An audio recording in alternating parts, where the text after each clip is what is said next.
show, as well as the findings from a very new Cpg manufacturer survey that we conducted on the changing retail and distribution landscape. And from there, Mary Ellen is going to share some of NMI's latest consumer research data on how and where consumers are shopping for natural, organic, and health and wellness products. And Bob's going to bring us home with a qualitative exploration of the major changes impacting natural and organic retail, with a focus on how 3 brands that are at this show this year are navigating this dynamic retail landscape to grow their sales. And as we have in the past couple years, we are live streaming this session, so welcome to those of you who are watching from your home or office. And again, we have a team of Expo bloggers led by Leah Segedi of Momavation and ShiftCon right here in the front row, live tweeting for us. And we invite you to share your thoughts or ask questions via Twitter using the hashtag Expo West Trends. We will be sending out copies of today's presentation to anyone who was scanned at the door. Hopefully you were all scanned. So you should be receiving an email within the next week or so with a link to the presentation. And as I mentioned, this is our 38th annual Expo West. Are there any people here who've attended more than 20 Expo Wests? So a good number. It's hard to see. It's right up here. Are there any first-time Expo West attendees? So more. Oh my gosh, that is amazing, but not surprising. We welcome you. We welcome you all to Expo West, and this year is another record breaker for the industry. We have more than 3,500 exhibitors, some of whom will be showing off their brands and products in the new North Hall, which you can check out after this session or later today. It opens today. And compared to 2017, we have 400 more exhibitors at this year's show than we did last year. And our exhibitor community includes more than 600 first-time exhibitors. So you will have lots of very new companies and products to discover during the next few days at Expo West. And you certainly will not be alone as you peruse the aisles and attend the many education sessions, music shows, parties, and other events we have planned throughout the week. In fact, we're expecting more than 82,000 people joining us this year at Expo West. So use this time to meet new people, discover new innovations, make new friends, and of course, get lots of good business done. So let's dive into New Hope Network's 2017 sales and growth estimates. These are preliminary estimates produced via New Hope's Nutrition Business Journal, and I do want to give a shout out to Claire Morton, who's sitting back here. She's our senior data analyst, and she's really the one who puts together all of these estimates, and so I wouldn't be able to do this presentation without her help. And 2017 was another solid year for the US natural products industry. The entire industry, which includes natural, organic, and functional foods and beverages, dietary supplements, and natural and organic personal care products, household products, and pet products, grew 6.5% to $207 billion last year. Now, growth was down a little bit last year from the 7.4% expansion rate experienced in 2016. And it was a slowdown in sales growth within the mass market channel that was the largest driver of the industry's overall slower growth last year. And after a decade of stronger growth in the mass market channel, this channel has really settled into a more reasonable expansion rate. We also did see growth level off a bit in natural and specialty retail as well. And as I will discuss, some of this slowdown in brick-and-mortar sales is being offset by sales growth online, but the internet still generates such a relatively small percentage of industry sales, particularly within food and beverage, that even its strong growth didn't fully compensate for the slight slowdown that we saw in brick-and-mortar last year. And as you can see from the pie chart, the overall strength of the industry is so dependent on what happens in foods and beverages, because as you can see, natural, organic, and functional foods and beverages make up 70% of total industry sales. Now, when we look at combined sales of natural, organic, and functional food and beverage products, this category grew 6.7% to $144 billion last year, according to our preliminary NBJ estimates. And this growth, again, was slightly down from the 8% expansion we saw the previous year in 2016. And again, this slowdown was largely seen in the mass market channel, Food prices in some categories, such as meat and dairy, were down in 2017. In addition, some categories, particularly organic dairy, experienced slower expansion due to supply issues. And of course, we know that price competition is so hot right now amongst the largest mass market retailers, as well as we're seeing that online. And that's had an impact on the industry as well. And we saw Amazon, once it had acquired Whole Foods Market last year, they made a pretty big show of reducing some prices in specific products in an effort to combat Whole Foods' long-standing whole paycheck image. And we're even hearing from more of our natural channel retailers, including many of the independents, that they're getting in on some of this price competition, and sometimes that's to their own detriment. When this industry starts competing solely on price, that can be, that's something to be very cautious of, and could actually continue to be problematic to us actually achieving our mission. And while growth did slow a bit for combined natural, organic, and functional food and beverage sales last year, growth was still about 10 times that of the overall $780 billion total food industry, which saw another stagnant year of about 0.7% growth. So really, we are the growth driver for the total food industry, and we have an amazing growth story to tell. Now let's turn our attention to supplements. The U.S. dietary supplement category had a really pretty great year in 2017, with sales expanding 6.1% to $44 billion. And this growth was on par with the 6% we saw in 2016, and is another sign that the U.S. dietary supplement market is recovering from the drop in sales experienced a few years ago. And as we've seen in food, mass market growth has slowed here as well, but online sales growth online sales make up a much larger percentage of supplement sales, 7% in supplements compared to 2% in food. So strong growth online in 2017 had a much larger impact on the supplement category last year. And herbs and botanicals continued to be a really good bright spot for the industry, with an estimated 9% growth in 2017. We're seeing turmeric and curcumin still growing strong. We're seeing strong growth in adaptogenic herbs and mushrooms in product categories like resveratrol. Sports nutrition also continues to fuel category expansion, with strong growth continuing in protein powders across all sales channels, and we're seeing lots of new ingredient innovation still happening in sports nutrition. And perhaps one of the hottest ingredients in the supplement category last year was collagen. Collagen supplements grew 30% last year. So that's pretty interesting, and I think you'll see a lot of collagen supplements, as well as a lot of functional foods and beverages that contain collagen at this year's show.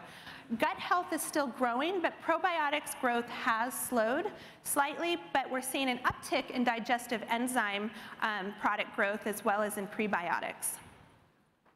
So turning our attention to the natural living category, which is made up of natural and organic personal care, household, and pet products, this category grew 5.9% to about $20 billion in 2017. And like food and beverage, this growth was down slightly from the 6.7% we saw in 2016. And within natural and organic personal care, some of the best performing subcategories are bath items, specifically bath salts. We're also seeing continued growth in essential oils.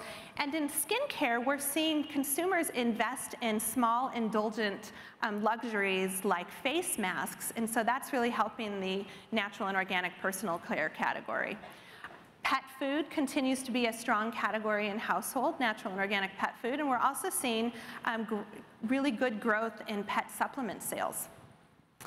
So what are some of the trends driving growth and innovation in the natural products market?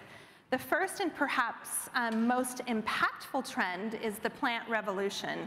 At this year's show, you will find hundreds, if not thousands, of innovative plant-based products like Frill, new frozen smoothies that are both a godsend for vegans, and more importantly, are making it possible and even quite delicious for all of us to consume fewer animal-based products.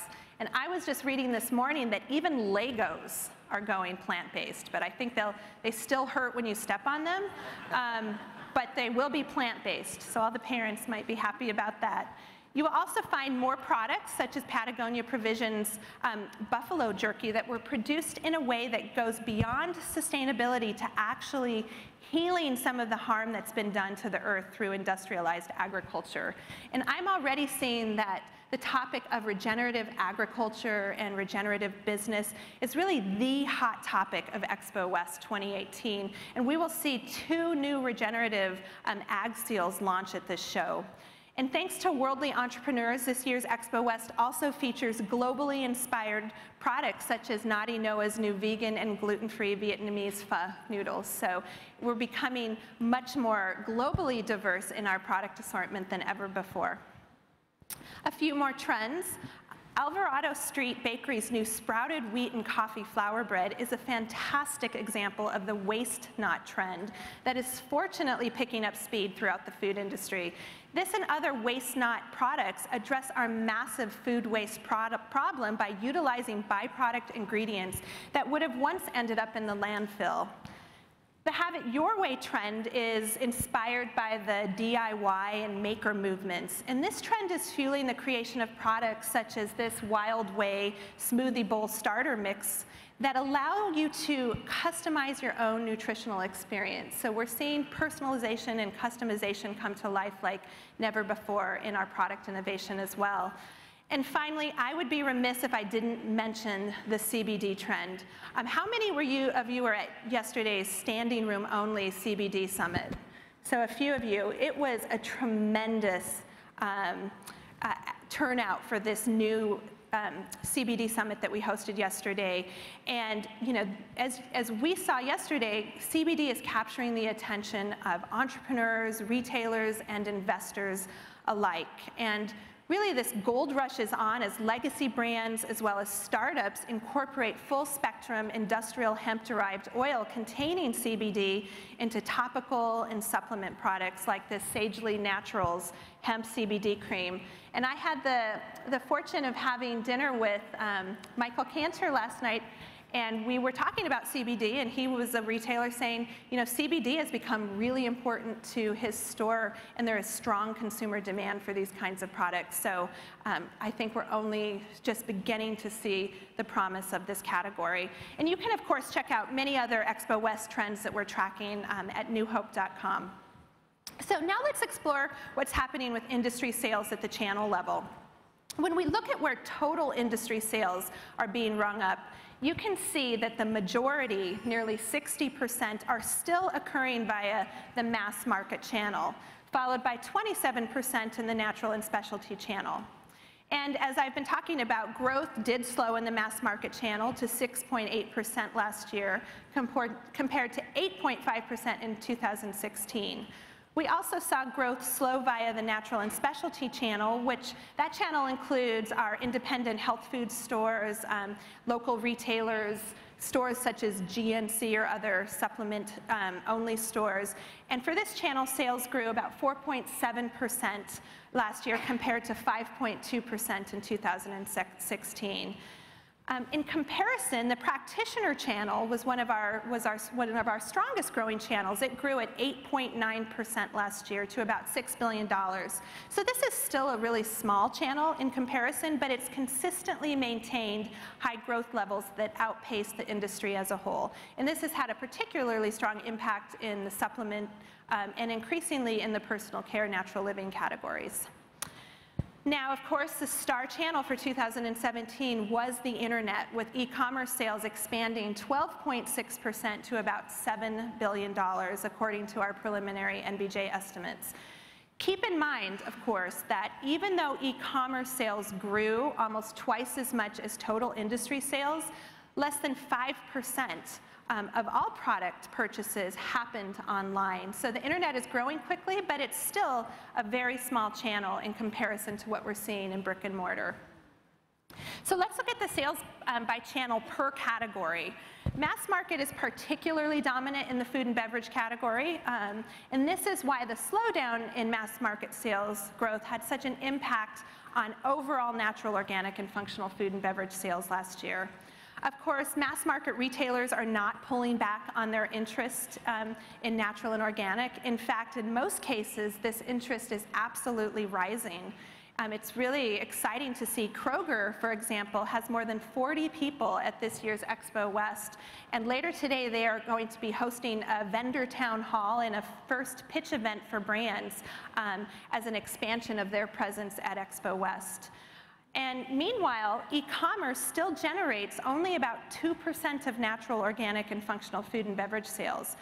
In large part, this is because of the delivery challenges with frozen products, refrigerated beverages, and other highly perishable products. However, we project that food and beverage product sales in natural and organic will grow exponentially over the next 5 years online as Amazon and others really work overtime to solve these delivery challenges, and as consumers become more comfortable with and used to purchasing food online. This food and beverage category for Amazon is really becoming their last mile problem, and they are very focused on solving it. In supplements, natural and specialty retail continues to generate the majority of sales, with 37% of supplement category sales being rung up in independent health food stores, supplement stores, and other natural channel retailers last year. And from my perspective, this is very good news for the supplement industry, given the crucial role that natural channel retailers have always played in educating shoppers about the benefits of and the growing science behind supplements and other natural products. E-commerce is having a greater impact in the supplement category than in food and beverage. In fact, growth in internet sales is 3 times that of brick and mortar in supplements. With this growth, internet is projected to drive more than 9% of supplement sales by 2021. And along with finding success selling via Amazon, Thrive, and other e-tailers, some companies such as Ritual and Hum Vitamins are growing quickly via their own direct-to-consumer websites. And this is an area where obviously consumers are finding it easy to reorder supplement products, but it's also an area that is causing some consternation and challenge on the pricing front as consumers are finding cheaper prices online than they're able to find in the store. And so that's something as an industry we're going to have to continue to be very focused on addressing. And as I had noted, in supplements more so than any other category, the practitioner channel and even the MLM network marketing channels remain very important, making up a combined quarter of all category sales. So finally, I wanted to spend my final few minutes sharing with you some interesting findings from a new CPG brand survey that New Hope just concluded. And given Amazon's acquisition of Whole Foods Market and the many other changes impacting the retail and distribution landscape for natural, organic, and health and wellness products, we wanted to learn more about how our CPG brand community, the community that is here at Expo, is approaching sales and distribution today and what they're planning for tomorrow.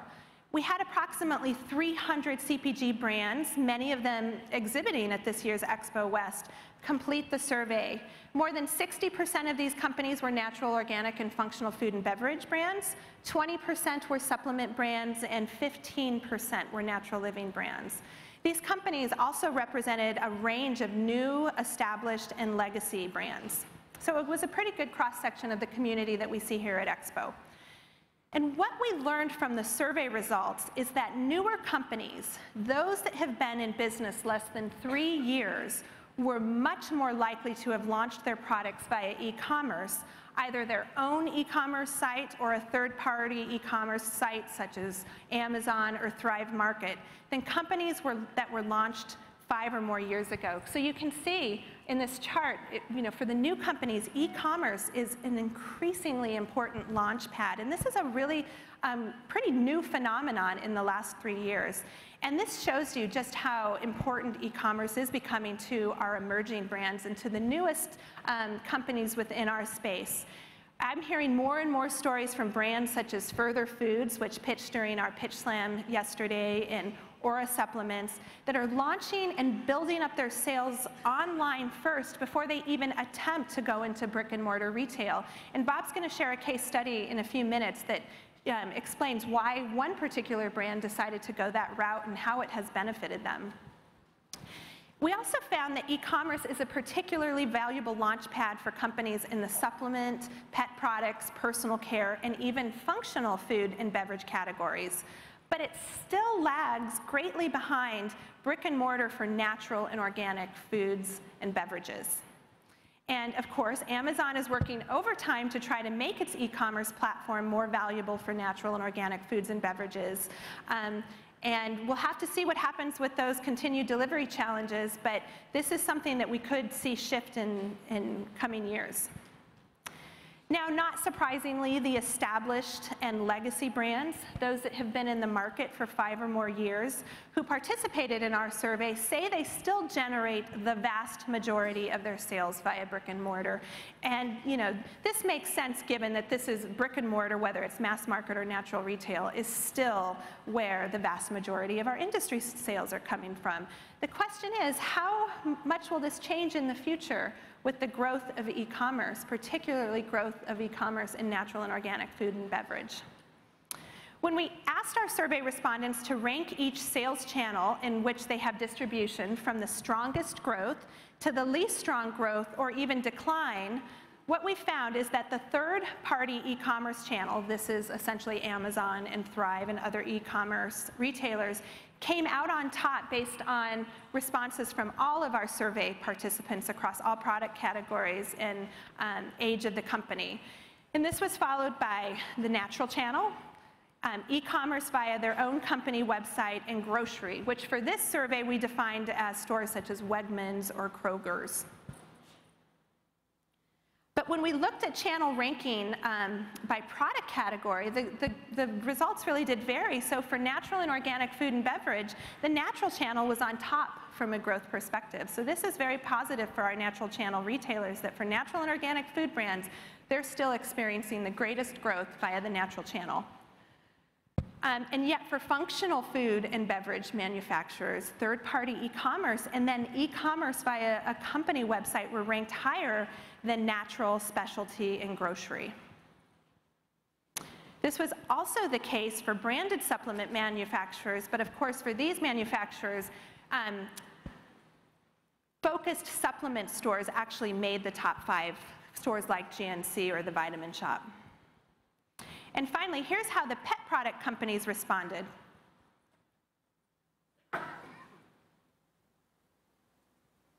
And finally, personal care companies. So e-commerce followed by natural, e-commerce website followed by natural, and then e-commerce third party. So a few more slides. When we asked our survey respondents to select the top 3 challenges of brick and mortar retail, these were the challenges that rose to the top. Getting into new retail accounts, the top challenge. Managing distributor relationships. Executing and affording promotional commitments. Finding the right retail partners. And growing within current retail accounts. Can anyone relate to these challenges of brick and mortar retail? I don't see any hands going up. A few, okay. So we asked us the same question for e-commerce to select the top 3 challenges of e-commerce retail, and these were the challenges that rose to the top. Driving product awareness, navigating Amazon, standing out within a crowded e-commerce site, harmonizing e-commerce and brick and mortar, and then of course driving sales without any easy way to do product sampling. And do these challenges seem relevant to anyone for e-commerce retail? A few hands going up.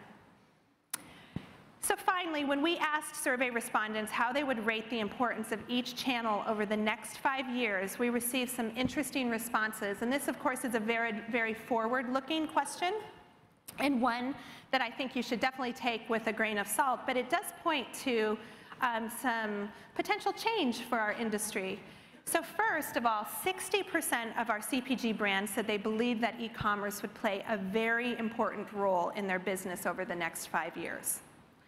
So we know that e-commerce is clearly on the minds of many of our brands. And the brands also said, less than 10% said e-commerce would not play a very important role or not be important to their business at all over the next 5 years. And although this survey represents only a snapshot of our overall CPG manufacturer community, it does reinforce for me the growth I expect that we will see in e-commerce driven sales for the natural and organic products industry. Again, as companies like Amazon really work on trying to solve that last mile problem in food and beverage. Brick and mortar, and this is again is mass market retail as well as natural and specialty retail. You know, it didn't fare quite as well in our survey results. In fact, only 31% of CPG brands surveyed said brick and mortar would play a very important role in their business over the next 5 years, while 27% said brick and mortar would not play a very important role or not be important at all to their business over the next 5 years. So as I had noted, I'm taking these with a grain of salt because I absolutely know that brick and mortar is not going away. It remains essential for our business, but it is being transformed by technology and by what we're seeing online. And it's being transformed by the needs and behaviors of both consumers and CPG brands. And now we're going to hear from Mary Ellen and Bob about specifically some additional data that will help us understand this transformation and how we can navigate it as an industry. So I will turn it over to Mary Ellen.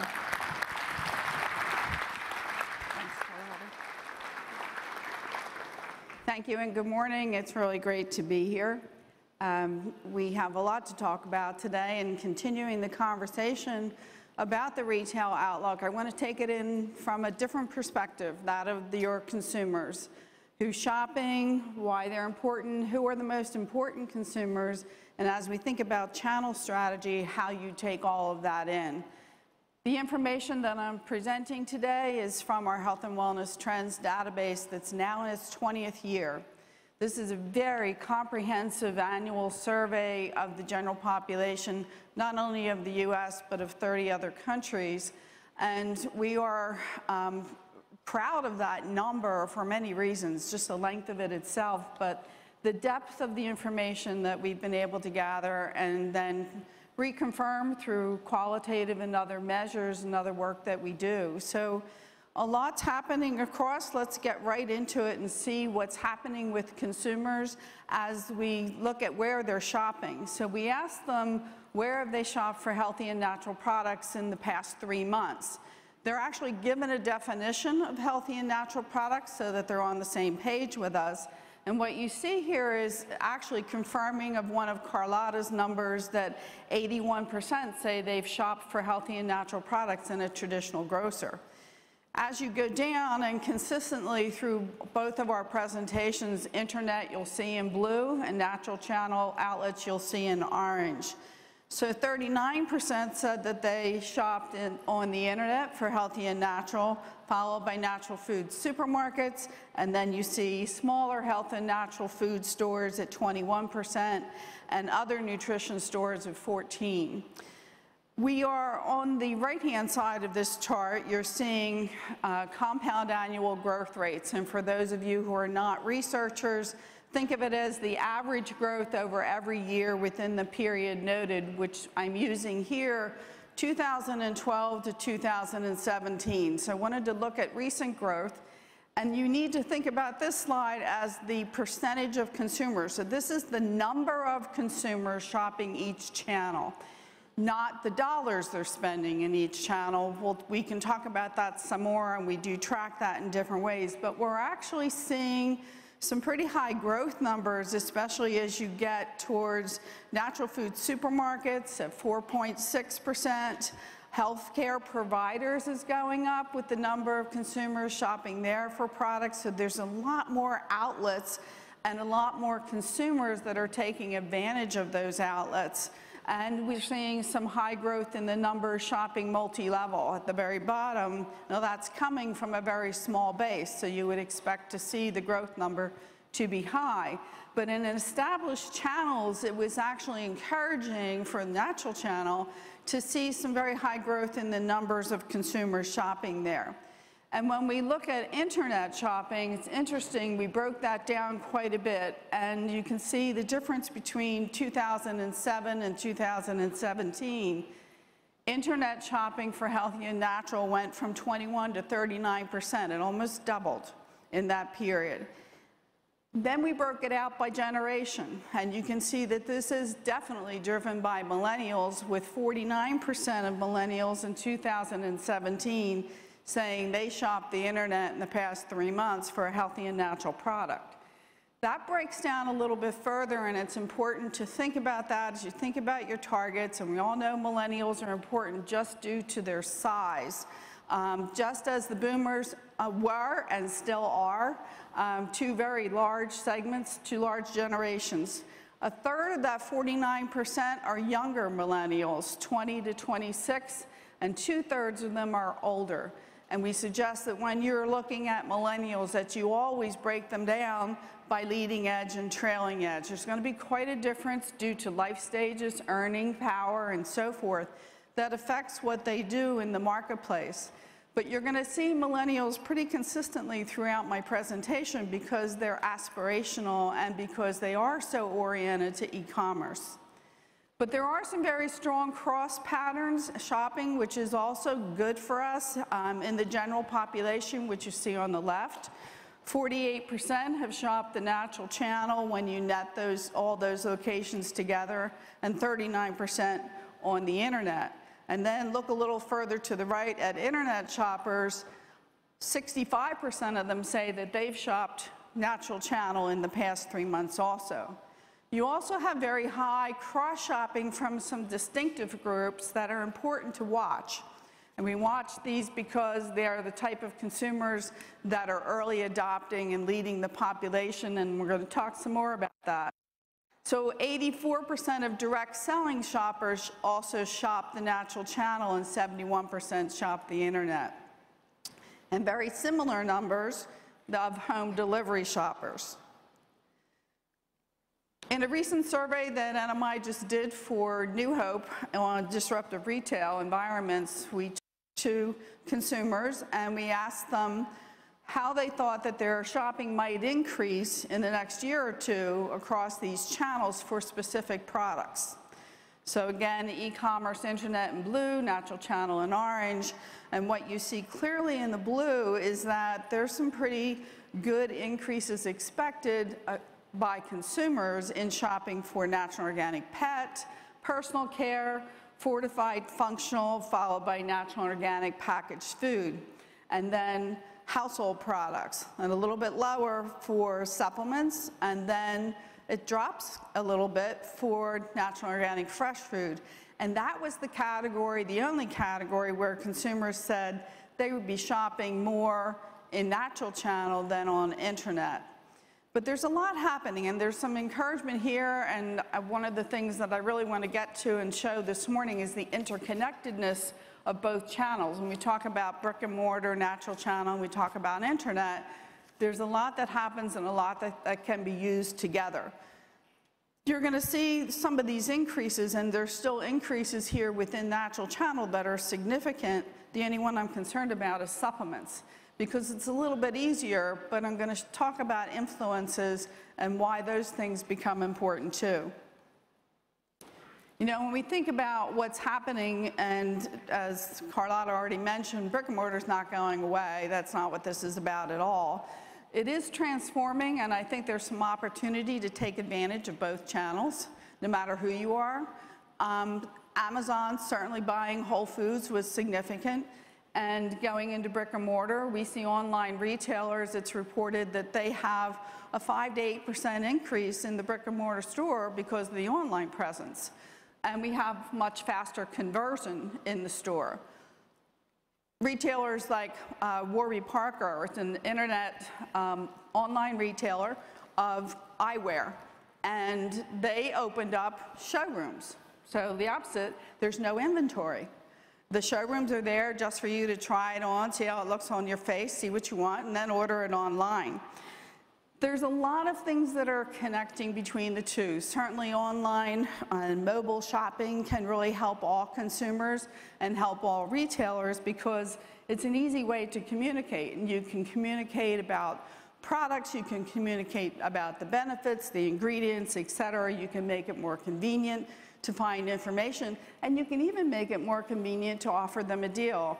I recently was checking out at a specialty store, and I forgot my coupon, and I was like, wow, I hate paper coupons. And I said, I forgot my coupons. Oh, no problem, I'm at the checkout. You have your phone with you, just go online, the coupon's right there, you can use it. So it was like making me happy instantly and also drove me to their website again. There's lots of ways to make your consumers happy, and I think there's some things that we need to think about. So in this study that we did for New Hope, we talked about with consumers, what are the challenges of shopping traditional stores? And they're what you might expect them to be. It's inconvenience to get in my car and go there. Price perceptions are higher, though. That's something to be addressed. Sometimes I can't find what I want. Parking's an issue. Stores aren't open when I just want to lay on my sofa and order what I want. Customer service isn't always what it should be. I can't find a good selection. Not able to get enough information about the products, and sometimes the stores are too big. So as consumers are really thinking about those things and thinking about, what they want, let's look at the opposite side, because there are just as many challenges to shopping online. We all have experienced this, I'm sure. I'm not able to physically see or touch the item. I want to read the whole label. I can't see it. I don't like paying for shipping. I also don't like having to wait for delivery, and I can't pay for overnight for everything. I really don't like it if I want to return something, and honestly, I most of the time don't return it. That's to the benefit of their online retailer because I can't be bothered trying to ship it back. There's no easy way for me to get perishables, and of course, the issue of theft. So as we think about the challenges of both of these, from brick and mortar and to shopping online, when you think about the solutions really cross. And you can cross by offering some online shopping services within the brick and mortar, being able to provide more information for them. Certainly, as you saw in one of the categories, fresh will be a category that brick and mortar stores absolutely should be capitalizing on, because you can't do it very well online, or not many do it very well, and it's expensive to ship. So there's some opportunities as we think about each location and think about what their problems are, that we can go and kind of say, okay, with marketing, what can I do? Usually I can't do anything about the inconvenience of traveling except by where I locate my store. But my price perceptions, you absolutely need to be thinking about that and working on it. And a lot of the other things that are here, being able to find the things you want easily. I was checking out at Lowe's just last week, and a young gentleman walks in with his cell phone in his hand. He said, "Where's aisle 7? What I want is in aisle 7. I just need to know where aisle 7 is." And a nice young woman at the front took him by the hand and said, "Come on, what are you looking for? I'll take you to aisle 7. And thank God she was trained, because if he went into aisle 7 and didn't find what he wanted, he would have never gone back to Lowe's, because they promised him it was in aisle 7. So it's a new way of shopping, of like, I don't have to waste time when I get in the store, but I better have the service there that I really need. And of course, some consumers think that it's more environmental to shop in a store. Matter of fact, almost half of them, and much higher than shopping online, just about a third. But as we think about what's going on with consumers, we need to think about their influences and what's happening to them. And certainly the package label has become much more important. Consumers really want that information, but there are some cautions evolving here as you look at some of these influences and how strong they are. And you see internet at 49, and package at 73, and sales and promotions at 67, 69, for coupons and so forth. But the caution is that while these influences all are still high, since 2014, several of them, the ones you see in red, are declining significantly, or at least they're flattening. So are consumers overwhelmed? And the answer is yes. As we talk to consumers in qualitative or go shopping with them, You know, all the things that happen in everyday life are really interfering, and we have more consumers now being overwhelmed, and I think there's more evidence of this as we talk about what they're going to do and where they're going to shop and what they're going to buy. So being able to engage with them is going to become even more important. So for the last part of my presentation, I want to take you through a view of your consumers and why it's important. So I've just very quickly put up our health and wellness segmentation of the U.S. population. This is the U.S. general population, breaks into 5 groups. The most important group to you, whether you are online retailer or brick and mortar of healthy and natural products, are the well-beings. They spend more than all other consumers in those product lines, and I'll talk about that more in a minute. They're very proactive. They're the early adopting leaders. And a couple things have happened over time. As you look at the 3 groups in the middle, we've had very little change in the middle. The change in the segmentation has come on the ends. Eat, Drink, and Be Merry's declined, and well-beings grew significantly. They flip-flopped.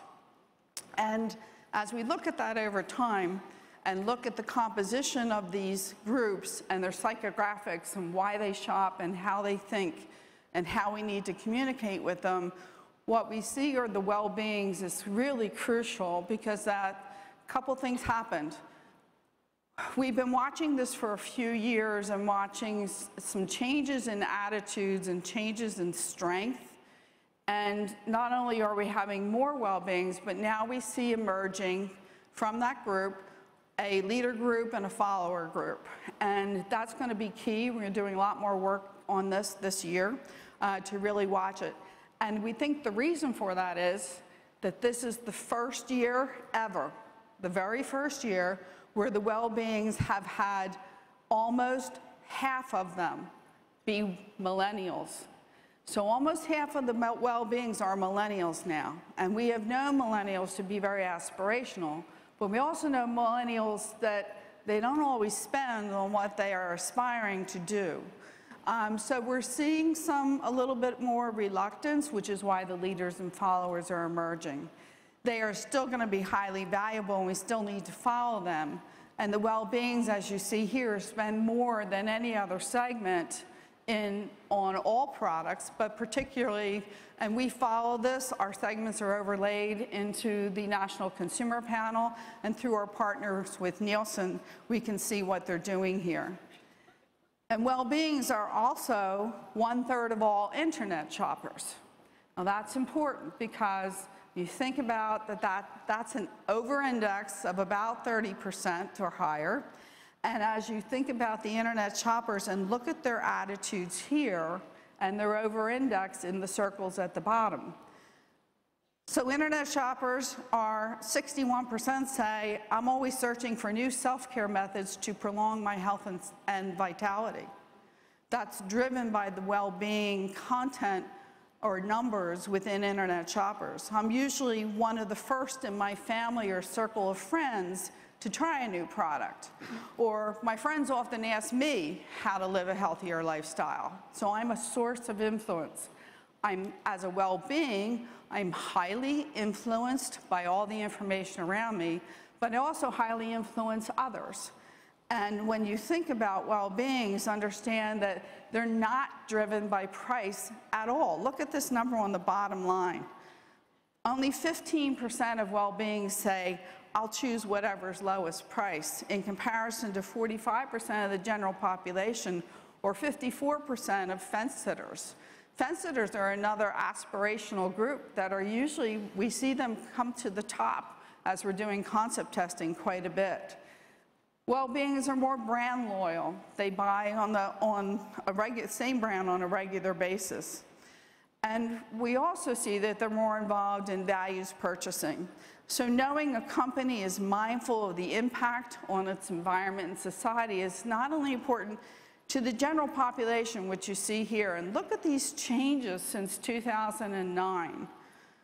If I know that you, the retailer or the brand, are mindful of your impact, besides that you provide the benefits and services that I want, the features that I want in their product or service, but you're also mindful of the environment and society, which is why New Hope gets us involved in Climate Collaborative and other issues that are becoming more important.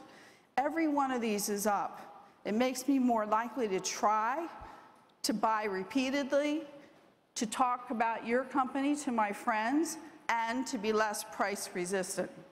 So I am absolutely key that we need to think about the whole picture as we think about who we're talking to and how that's important. And I just showed you on the bottom line here why well-beings are so important. Look at their numbers. 85, 84, 74, 54. They are indexing at 50 to 75% more likely to have all of these attitudes and to do all these things. And I can tell you from the work that we're doing on National Consumer Panel with Nielsen and looking at their contribution to categories, to brands, and so forth, they walk the talk.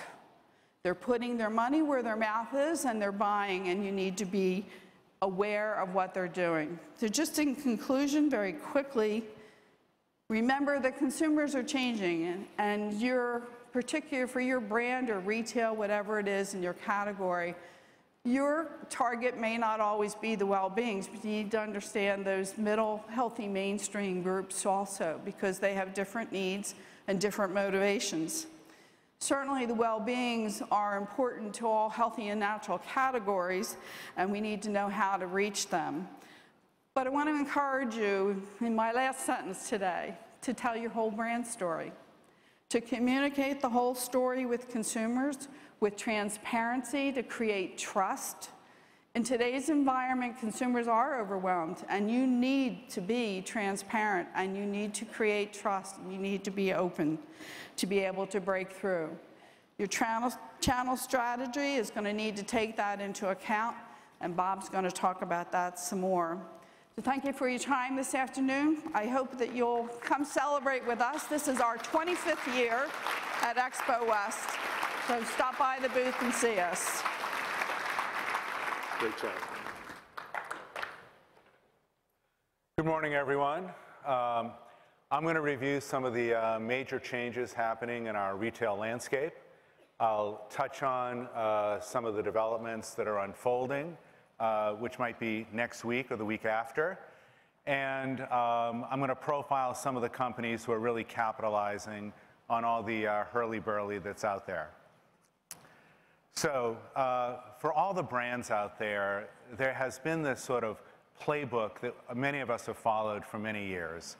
And so you might have started in a farmer's market, you might get into a few local stores, you then would typically look for a beachhead account, which might be a region of Whole Foods, it could be a bunch of independents like NCG or Infra, it might be a regional chain like a Wegmans or Earth Fare or many others, and then you would leverage that into a distributor. So you might get into a regional distributor, you might get into a Unfi DC or KE DC. You run some programs that gave you access to more retailers, and then it's sort of rinse and repeat. And you'd kind of fill out distribution across a region, across the country, and eventually start going into more mainstream channels and scale your business. So this has been going on for a long time. And if you were smart and you were quick to learn and you were really focused on how to sell through and how to engage with a consumer, you use this experience to really hone your argument for being on the shelf, right? What's our reason to be in the category, how we're going to grow the category, how we're going to attract new consumers, and not be viewed as sort of a Me Too item. Smart companies also focused on going narrow and deep, not broad and shallow. Of all the many mistakes I've seen over the years, it's companies where their distribution got ahead of their sell-through. And then a lot of hand-wringing ensues. And so if you were focused on your sell-through and velocity, and you could learn quickly and sort of fail, learn, fail, learn, fail, learn, and tweak and refine, you would then have a really good model that you could go to other markets, other regions, other channels, and succeed. All that's been thrown out the window, okay? This is 2018. E-com is exploding. Direct-to-consumer is prevalent, and a lot of people are exploring it. Amazon, of course, is combined with Whole Foods, and where Whole Foods was often the first port of call for so many new brands, it's not entirely clear how new emerging brands engage with them.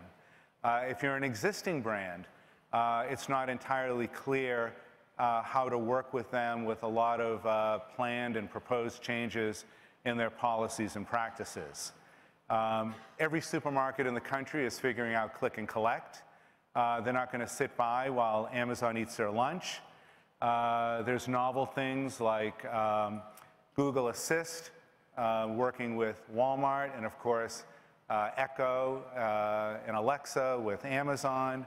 And then there's hard discounters from Europe coming in, Lidl and Aldi, which are more sort of mainstream versions of Trader Joe's in the sense of limited assortment, pretty good quality products, low price, and as they will say, greatly simplifies the shopping experience. If I walk into Whole Foods and I'm picking out a pasta sauce, I might have 90 or 100 choices. At Aldi, I might have one choice. And it's not bad, and it's at a pretty good price. And if you multiply that by all your categories, you can get in and out of there pretty quickly. Kroger, one of the largest conventional grocers in the country, is exploring a partnership with Alibaba from China, the 6th largest internet company in the world. Instacart is working with many, many retailers, a long time with Whole Foods and Sprouts, grocers, but it recently started working with Costco, Sam's, Loblaws up in Canada, and they expect to hit 80% of the households in the country this year. Meal kits, Blue Apron, Plated, HelloFresh, Purple Carrot, Sunbasket, supposed to be $15 billion. So if you divide that by the average price of 10 or 15 bucks a meal, that's a lot of meals that people aren't eating out having or picking it up in the grab-and-go section or prepared food section in a supermarket or groceries they're buying to make it home from scratch.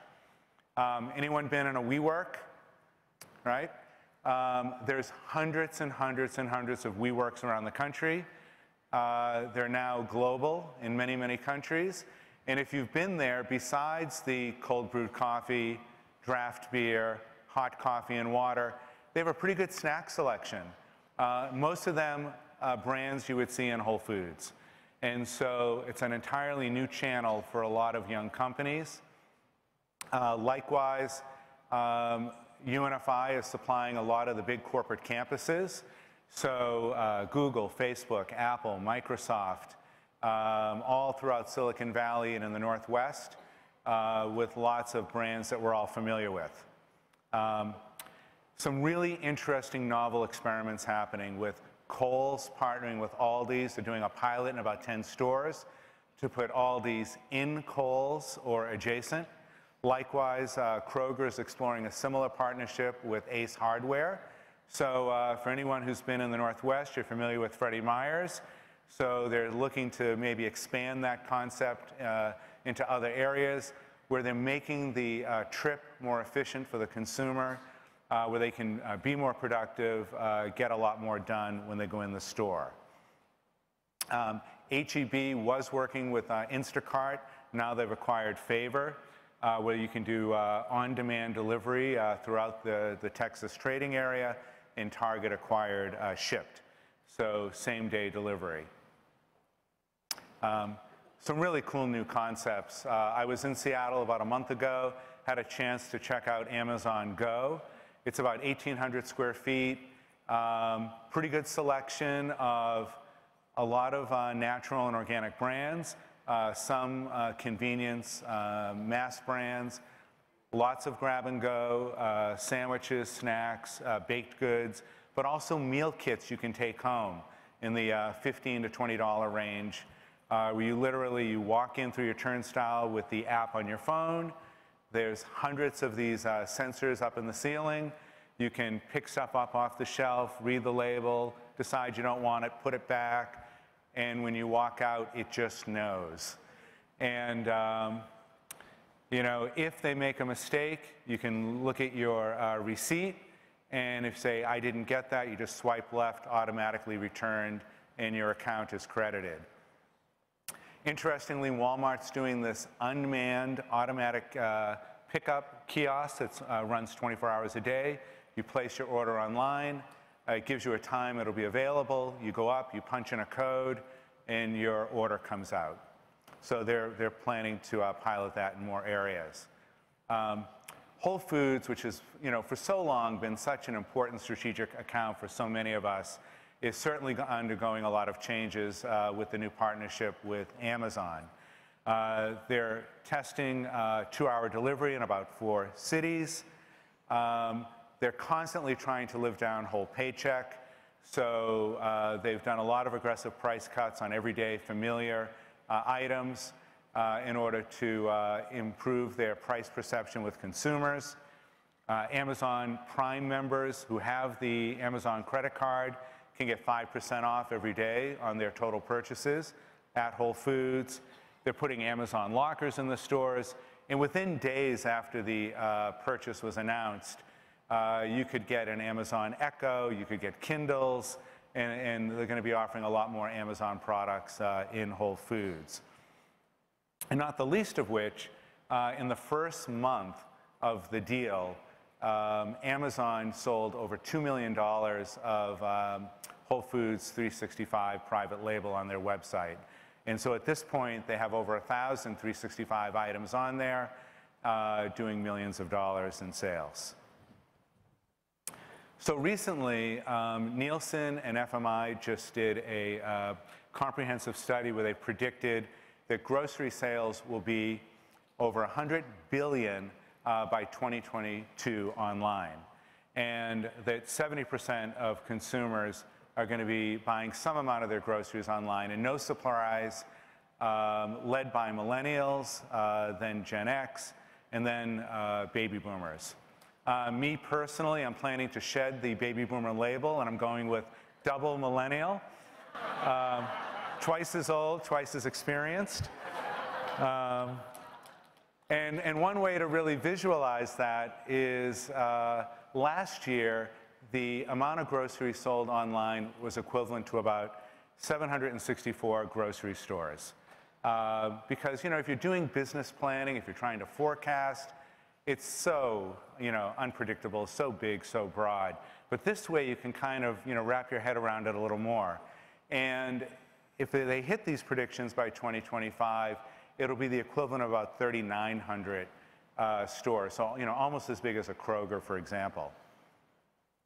And so why is some of this happening? When I was growing up, I worked in a supermarket. Wednesday was best food day. That's when all the ads and circulars came out. Most people back then got paid on Thursdays. And then you did all your shopping over the weekend. You know, the supermarkets on Friday, Saturday, Sunday were pretty full. Now, consumers aren't really stopping to shop. They're shopping all the time. Everyone's got a mobile device, pretty much. I personally might be lying in bed with my iPad, picking out things on Amazon. It shows up the next day or the day after. And, you know, one of the insights that really hit home with me is that, you know, point of sale isn't the store. It's not the website. It's the consumer. And it's happening all the time. Any Game of Thrones fans? So I was wondering, what would Lord Baelish think of this? And he would say, chaos is a ladder, if you get the reference. And so then I'm wondering, you know, how are people capitalizing on all this tumult, right? It can be dizzying, it can be unsettling, or it can be incredibly opportunistic. And so one of the companies who I'm friends with and I've done some stuff with is a company called Cauliflower Foods. They make an absolutely terrific, amazing cauliflower pizza crust. They're only 2 years old. They do a little business on Amazon. They're in a few stores, but almost all their business is direct to consumer. And they do all the usual things that all of you would do if you were doing direct to consumer. They do a lot of email marketing. They have the normal amount of Google AdWords and things that drive people to their site. They engage with influencers. The thing about cauliflower pizza crust is part of the whole grain-free trend. Of course, it's plant-based. It's gluten-free, of course, and it tastes really good. It tastes surprisingly good, at least compared to what I might have perceived before I tried it. Like a lot of folks, they started in their kitchen. They did the farmers markets. They got it into a few stores, but they saw this opportunity to build a stronger connection with the consumer, to really have total control over their message, and more than anything, see the immediate effect of trying different things. So for a lot of us who have gone through the traditional route to market, if I want to run a promotion with a retailer, I might have to set it up 90 to 120 days ahead of time. I do the promotion, and then it might take 4 weeks, 8 weeks or longer to get results. Did it work? Did it run? Who knows, right? Here, they can say, let's do 15% off tomorrow, and they'll see the results that day and the next day. And then what happens if we do 20% off or 10% off? And they can zone in on what's working, what's not working. Not the least of which, people are paying for the product before they get it. Talk about cash flow, right?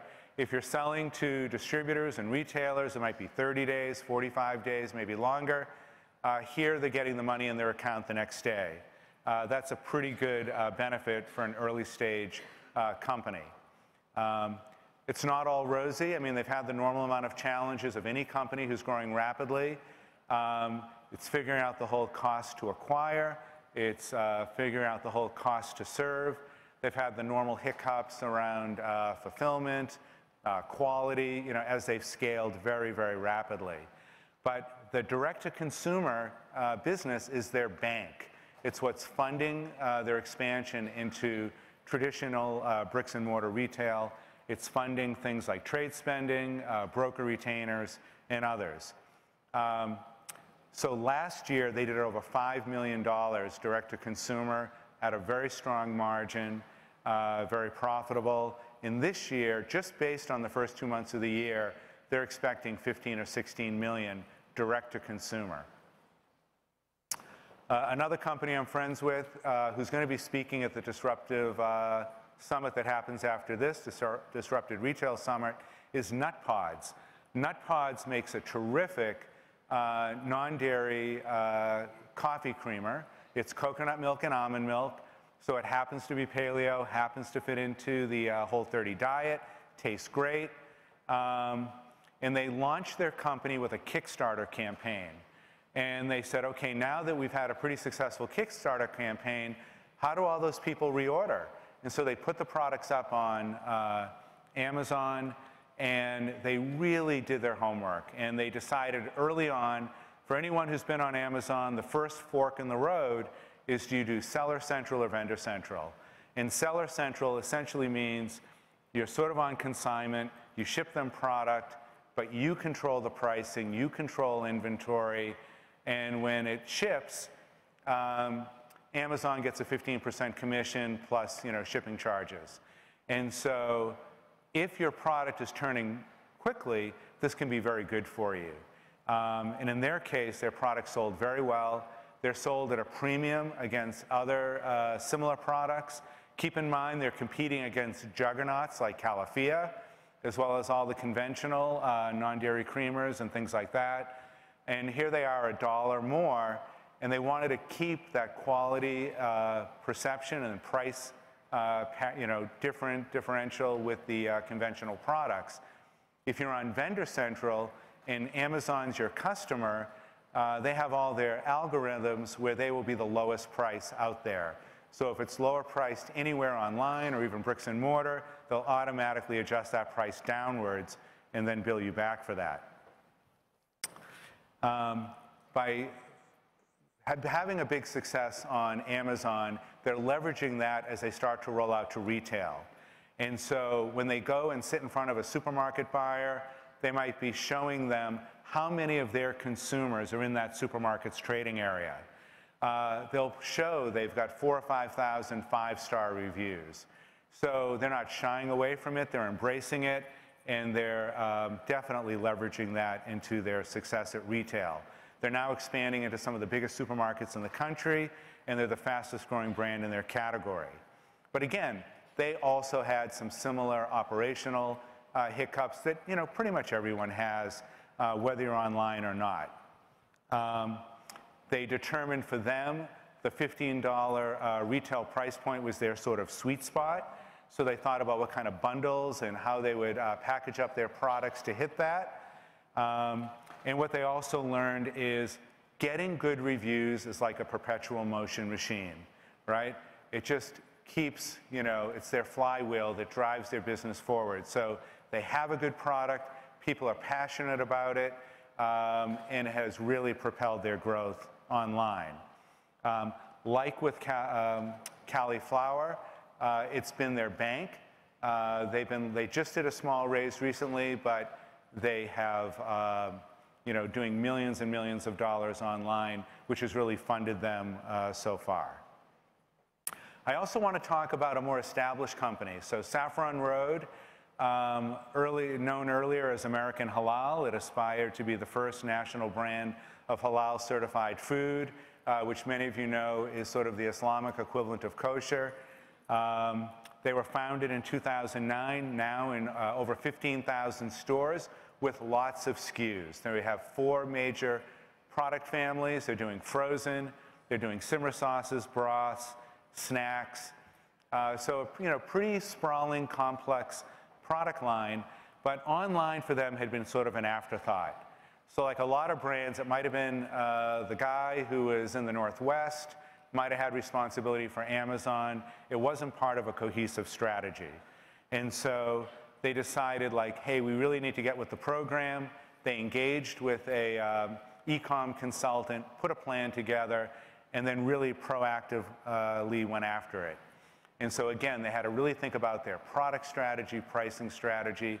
And when I talked to them, one of their single biggest challenges was just the most mundane of details around paperwork, documentation, how each of the boxes had to be labeled, and how different that was from all their stuff that was going out direct to retail or through the big distributors. So again, like the other companies, they had to think about what those optimal price points were and how to bundle up their products.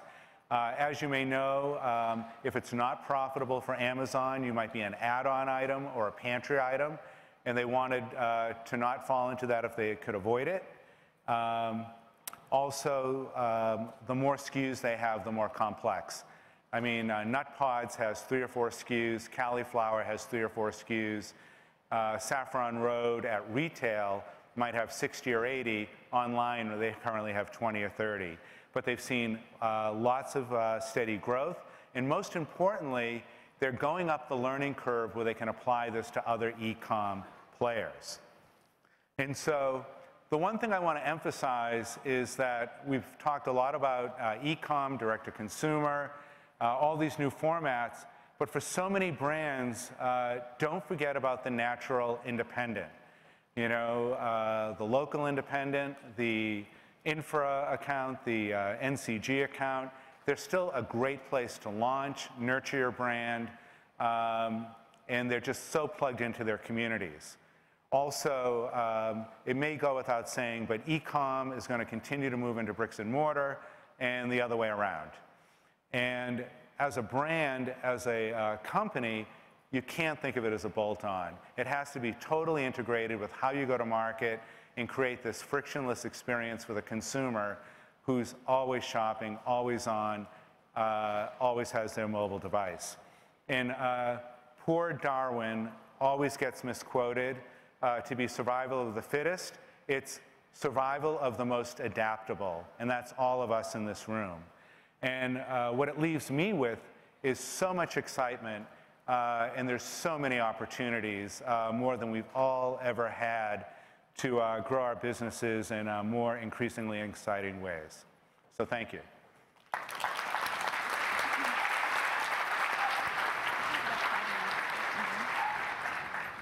So we have about 5 minutes for questions. I We are going to pass a mic if anyone has a question. I would ask you, since there are a lot of people in the audience, please keep your question concise. Ask a question so that we can get to those quickly.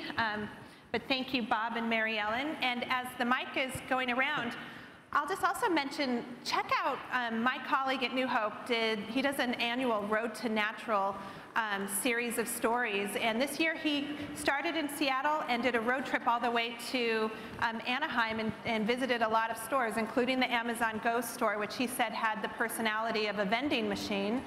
And then lots of independent retailers, and really captured the importance of that community connection that you get with our independents. So are there any questions?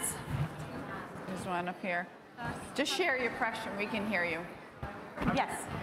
How big of an issue do you think Can I sneak behind you really quick? Can you repeat it? So the question was, how big of an issue will counterfeit products be on Amazon?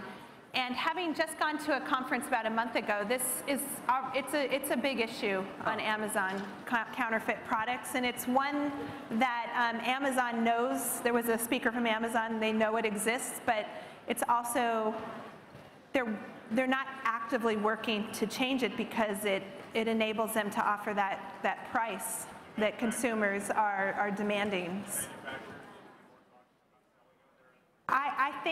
I would say that manufacturers absolutely have to be more cautious about ensuring that they can control their brand experience online. For most of the brands I work with who are food and beverage, largely personal care and supplements, it hasn't been an issue that I've heard of so far. But in many other categories, it is. Definitely other categories. Any more questions? Okay, well, we are happy to answer questions after, and then hopefully if this is a topic of interest to you, I hope you'll join us for the Disrupted Retail Summit, which starts at 10:30 just down the hall. Bob's the MC, and we're going to dig into all of this in a much deeper way. So thank you for joining us this morning.